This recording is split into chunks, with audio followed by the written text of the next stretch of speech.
Network security consistently fails when defenders treat their architecture like a static perimeter.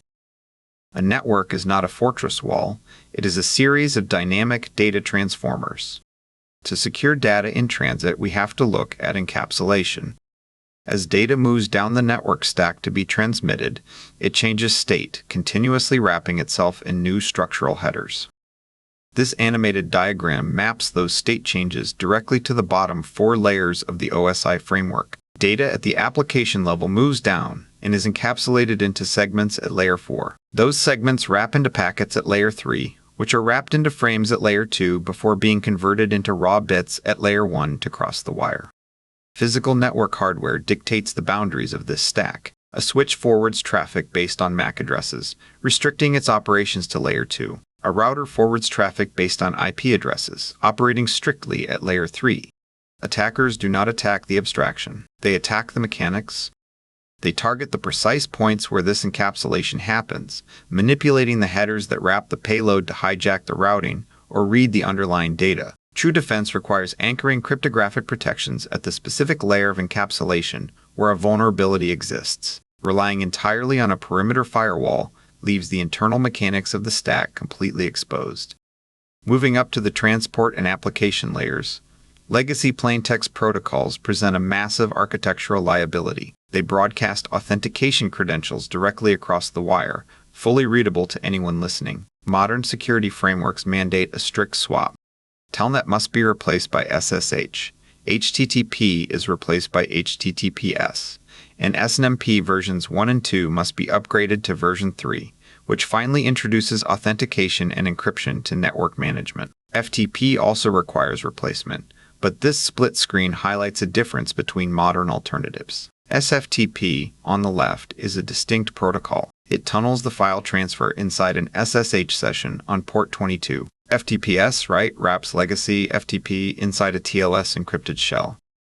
DNS carries its own structural vulnerability regarding trust. The fix is DNS SEC, which uses cryptographic signatures to ensure the integrity of DNS records, proving the response came from the actual domain owner. Note the limitation. DNS SEC guarantees integrity, but it does not encrypt the DNS queries themselves. Email infrastructure requires a layered approach to achieve both confidentiality and trust. SMIME encrypts the actual content of the messages, while SPF, DKIM, and DMARC work together at the domain level to combat sender spoofing.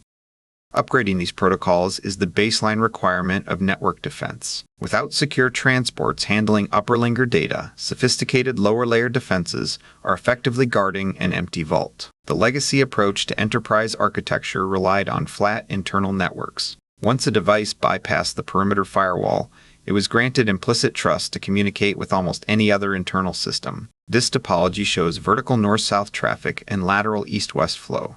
Attackers exploit east-west traffic to rapidly spread ransomware laterally. We stop this through segmentation. A DMZ isolates internet-facing servers. Modern micro-segmentation pushes further, applying strict policies to individual workloads, cutting off unapproved pathways. This granularity is powered by software-defined networking, or SDN, which physically separates the network's control plane, where policy is decided, from the data plane, where traffic is forwarded. Segmenting a network changes the operational calculus of a breach. When an attacker successfully compromises an end client, strict east-west boundaries keep the infection locked in a localized zone. Securing the physical edge at layer 2 means addressing wireless vulnerabilities. Legacy protocols like WEP are cryptographically broken, and WPA2 is no longer sufficient for enterprise security. WPA2 was considered secure until the crack attack demonstrated that an adversary could intercept and manipulate its four-way handshake to decrypt traffic. The current standard is WPA3. Its defining architectural upgrade is SAE, the simultaneous authentication of equals. SAE replaces the vulnerable handshake. It provides forward secrecy, easing a mathematical exchange, ensuring attackers cannot capture network traffic and brute force passwords offline. However, WPA3 personal mode still relies on a pre-shared key. A single shared password distributed across an office introduces a heavy risk of theft and misuse. This flow illustrates WPA3 enterprise mode. The framework uses 802.1x to tie access to user identities. The access point acts as a pass-through, forwarding the request to a radius server. By validating unique credentials, enterprise mode eliminates the vulnerability of a shared password. Hardening the edge means ensuring that only verified hardware and unique, authenticated identities have the authority to initiate an encapsulation stack on your network. Once data leaves the internal segment, it often traverses hostile networks. At Layer 3, IPSec, defined by RFC 4011, is the standard for building secure channels, but improper configuration is rampant. IPSec relies on two protocols. The authentication header, AH, provides integrity but zero encryption. The encapsulating security payload, ESP, fully encrypts the payload. Next, select a routing mode. Transport mode encrypts only the payload, while tunnel mode wraps the entire original packet. Tunnel mode is mandatory for site-to-site VPNs. By wrapping the original packet, it successfully obscures your internal network, addressing from the public internet. At Layer 7, TLS 1.3 is the cryptographic workhorse securing application traffic, providing the secure framework for modern web browsing and remote access VPNs.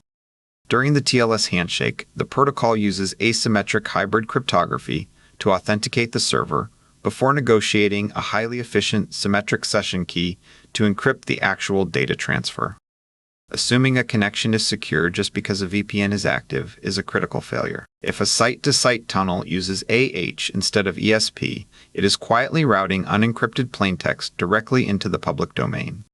A secure, modern network operates by meticulously orchestrating these protocols in real time across the entirety of the stack. Data is generated and immediately protected by TLS at Layer 7, then routed strictly through a micro-segmented architecture governed by software-defined networking. The packets safely cross the physical edge, validated by 802.1 and WPA3, and traverse the public internet firmly encapsulated within an IPsec ESP tunnel. True network security is never achieved with a single perimeter appliance. It is the result of aligning cryptographic controls, secure transport standards, and strict access policies directly to the physical mechanics of the encapsulation stack.